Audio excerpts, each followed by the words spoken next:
You're listening to the Parents of Hardworking Teens podcast, episode 143. The tips, the insights, and examples that may have flown under your radar this year, but I think you and your teen really, really need to know.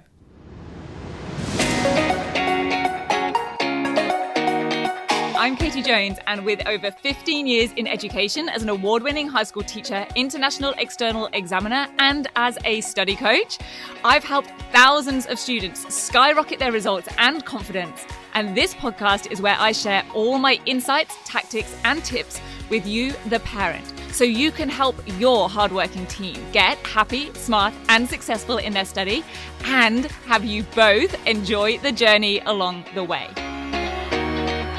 This is the Parents of Hardworking Teens podcast.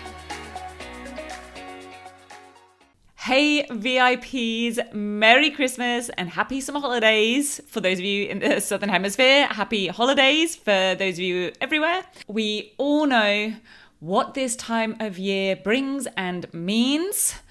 It's stats, evaluation, reviews, and planning. Maybe that is just me. I think it's just me. It's okay. I love this kind of stuff. And one of the things that I review is the podcast and the podcast episodes and what you're most enjoying, what you've been listening to the most and finding most helpful.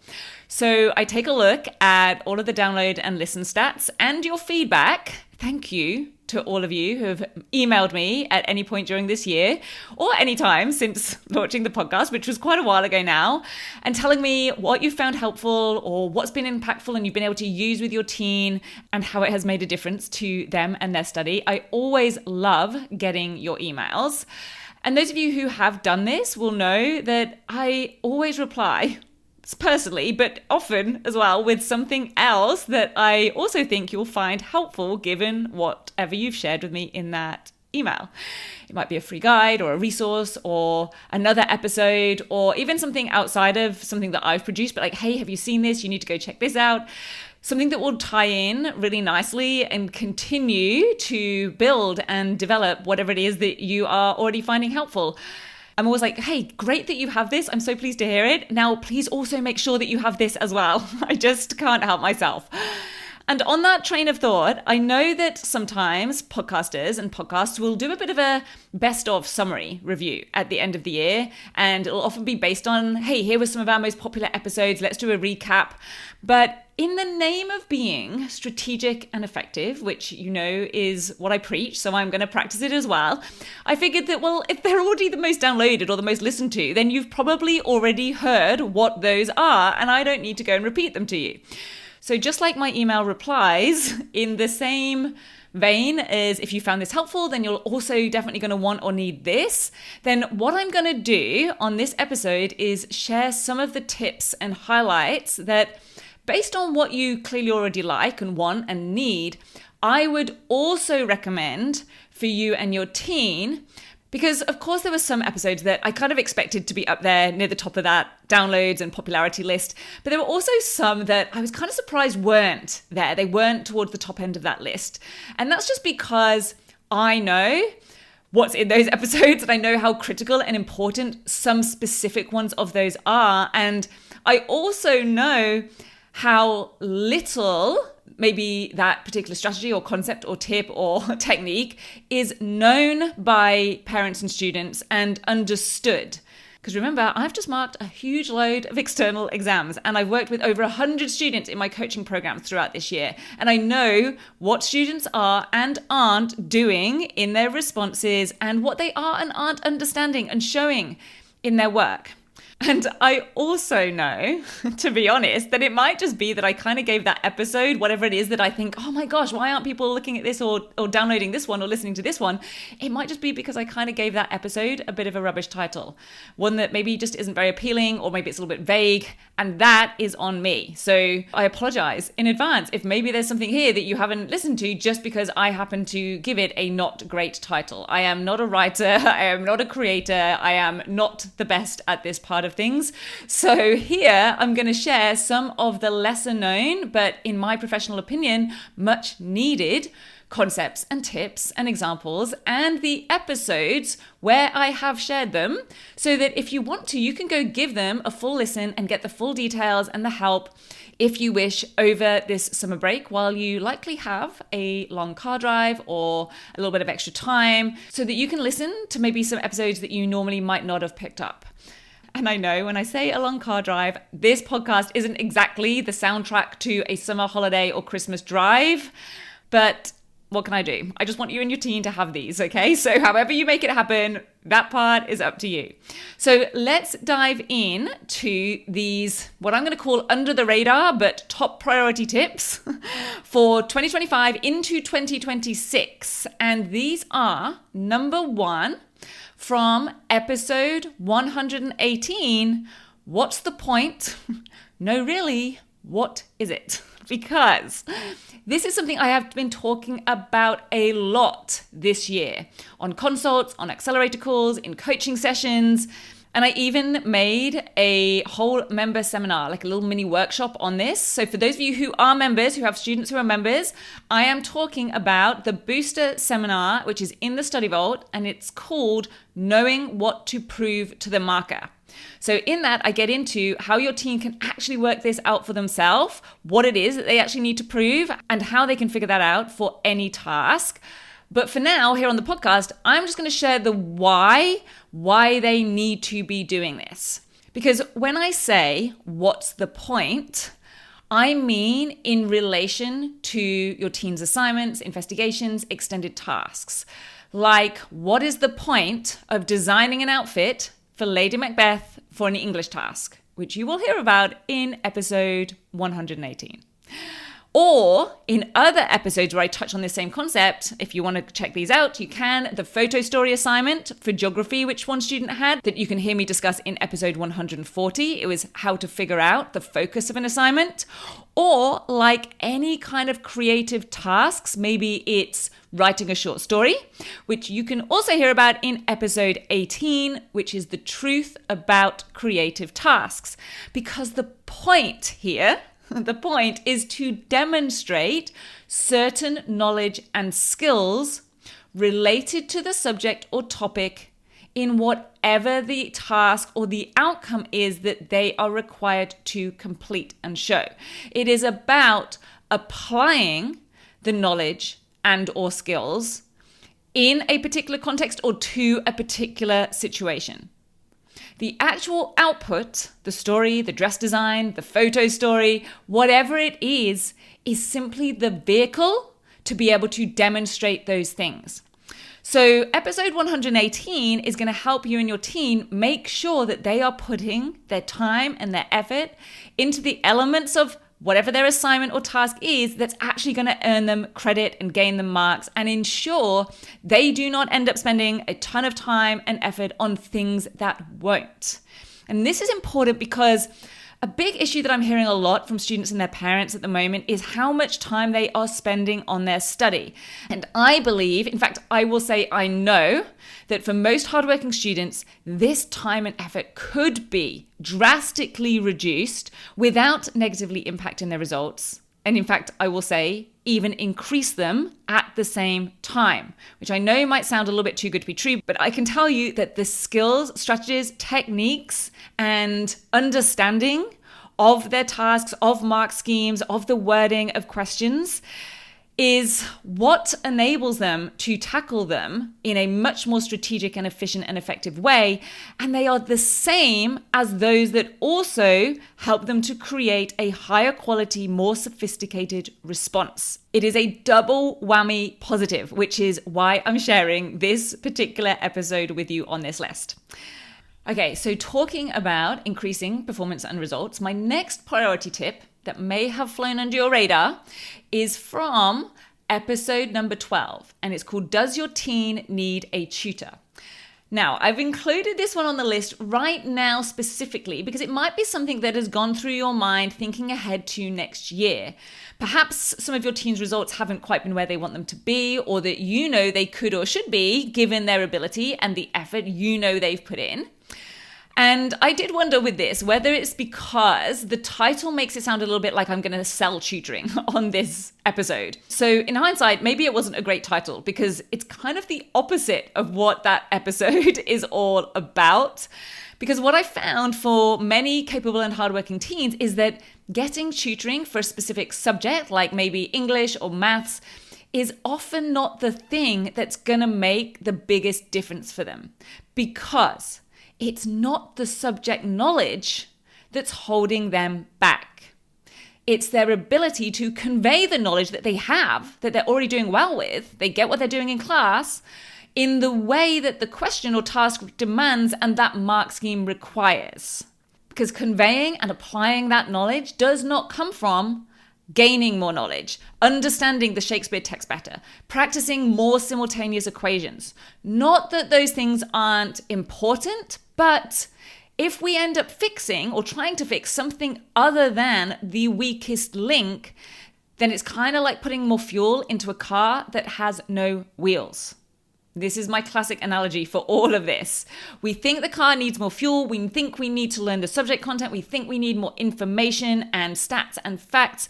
But what we haven't noticed is that those wheels are missing. So more fuel is all good, nothing wrong with it, but it's not going to make much difference to the performance. Getting the wheels on is what's going to catapult performance and outcomes and give you biggest bang for buck and your teen their greatest return on effort.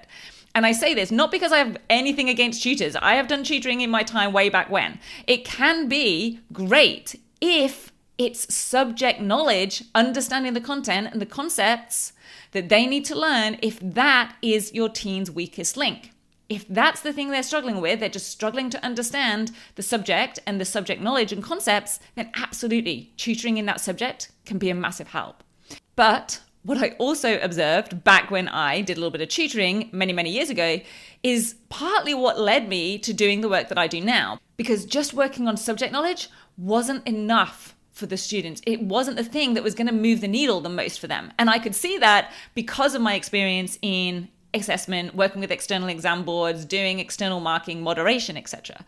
So in episode 12, I share with you specific questions, kind of like litmus tests, if you like, to help you determine whether your teen could actually benefit from a subject tutor or if they actually need to be building and would be better off building and mastering the skills and techniques to actually apply the knowledge that they already have. And whichever the answer is, you know that that's the thing that's then going to be most effective and strategic, the best place to be putting your money and your teen's time and effort. Okay, my third under the radar but top priority tip is from episode 24. Now, this episode was called The Skill Web. And in reflection and evaluation mode right now, perhaps that title was maybe a little bit vague. And you know, how many times do I talk about being vague and how that isn't a good thing? But I do know, because this still sticks with me, I had an email from a parent just after releasing that episode saying how it had been one of their most favorite, their most impactful, most loved episode because it really represented the experience that they had had with their teen.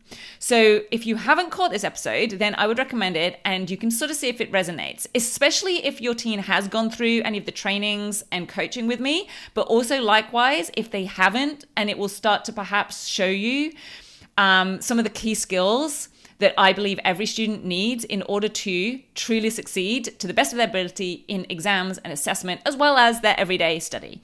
And do it all in a confident, sustainable, and consistent way. Because I explain how all of the skills within the skill web interlink. I explain what each of them are and how when we put them together, the whole is greater than the sum of its parts. How when they all layer and link together, they actually uplift and augment each other. So when you listen to this, you can then determine which of the skills in that skill web does your teen have and which ones do they need.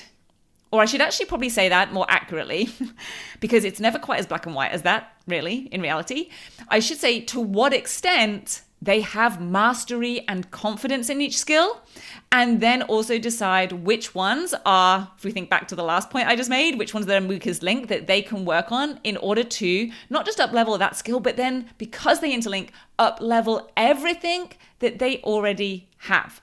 And in saying that, if you are now thinking, there seems to kind of be an overlap here with the previous recommendation, the previous episode, the previous theme of identifying weak links, then good work, big tick, there is, which is really what this episode 24, is all about, how everything ties and works together. So definitely check this one out. I highly recommend it. Now, when I started thinking about this and planning this out, I was going to stop at 3 because the top 3 potentially missed top tips is a nice traditional top 3 number. But you know me, there's always just one more thing that I want to share. So we'll call this Christmas bonus number 4. We have episode 114, don't write about, respond to. Because as I was scrolling through, I was like, I need to put this one on the list. And I was like, well, I'm making the list, so I get to put it on. I had to include this one because it's pretty much what all of the training that I do with students around exam technique really comes down to. And that is that most students are just automatically and naturally looking for and then writing about the topic that comes up in a question, that is asked about in an essay, that a report or inquiry task is about. Maybe it's a character in a novel. Maybe it's a function within a biological system. Maybe it's an event that they need to investigate for history. Maybe it's a strategy that's being used in business studies or phys ed. But what I want students to also be looking for, it's not that the topic isn't important. Of course, it's going to come into their answer. But the big thing that students don't do and are missing, and I want them to be focusing on and actively, intentionally looking for, and then responding to, is the command of the question. What is the question asking them to do? Do they need to state, describe, analyze, justify, decide, evaluate, name, outline? I could go on. Don't worry, I won't. All of these command words require your teen to do something different. I just did a case study review call with one of my students, Rosie. She's one of my year 12 coaching students, and I will share her video with you in the new year. So teaser for that. But she said, and I will quote her words here, she said, I knew what command terms were, but I didn't understand that they warrant such a different response.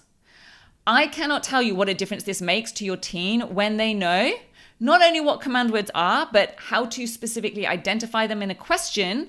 And some students can do this, but then how to combine them with other words of the question, a full dissection of the question, to discern exactly what the true command and level of response required really is.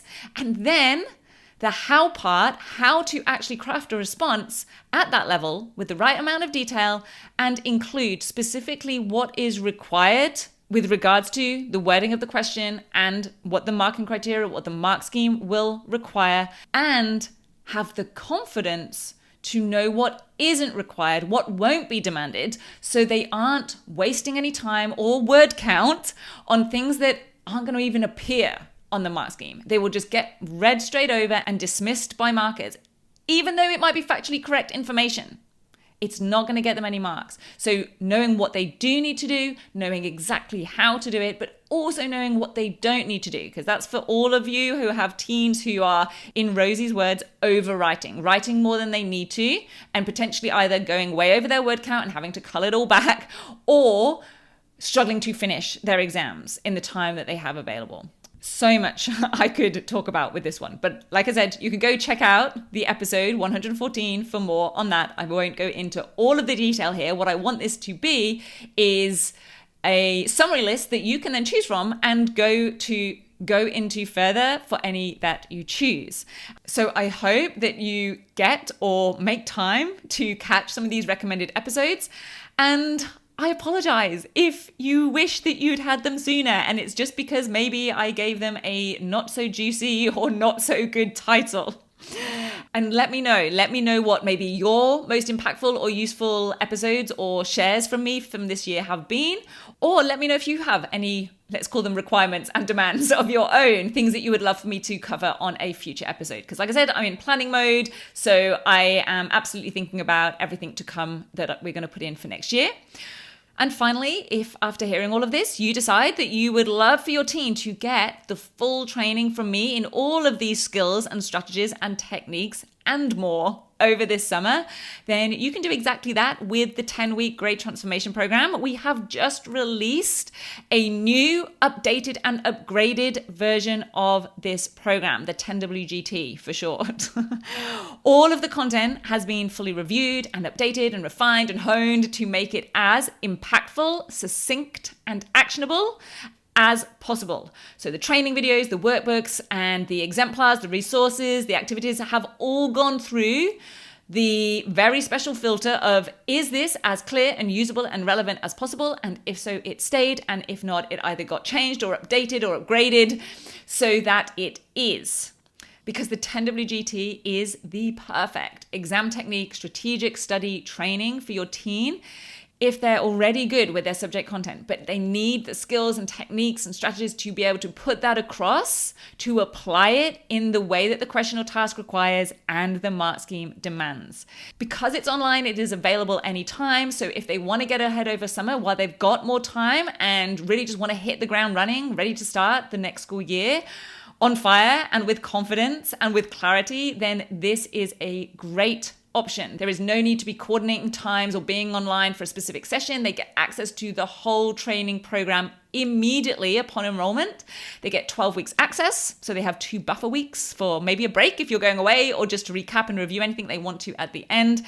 And all of the concepts and skills I have discussed and referenced in this episode are in the program, and many, many, many more on top that are critical to successful and sustainable study and performance in exams and assessment and their everyday learning. This little selection that I have just selected and shared on this episode is just the tip of the iceberg. So if you'd like to check that out, you can go to www.greattransformation.com/join, and I would love to welcome your teen on board. And that is a wrap for this year. Thank you so much for listening. An extra huge thank you if you have ever shared or recommended this podcast to family or friends, or given it a rating or review wherever you are listening. I really, really appreciate it. I'm going to wish you a very Merry Christmas, a safe and super fun holiday break, and I will see you back here in the new year with some very exciting and impactful ways that I'm going to be helping and supporting your teen and even working directly with them if you choose. Woohoo! I will see you then. Take care. Bye. If you're ready to have your teen achieve their best possible results with less stress, then I want to invite you to enroll them in the 10-week Great Transformation Program, where they're going to learn the key concepts, skills, and strategies to catapult their performance in assessments and exams. It's risk-free. They either achieve bigger and better results with a whole lot more confidence in 10 weeks, or we refund you in full. Just head over to www.rocksolidstudy.com/program, and I'll see you there.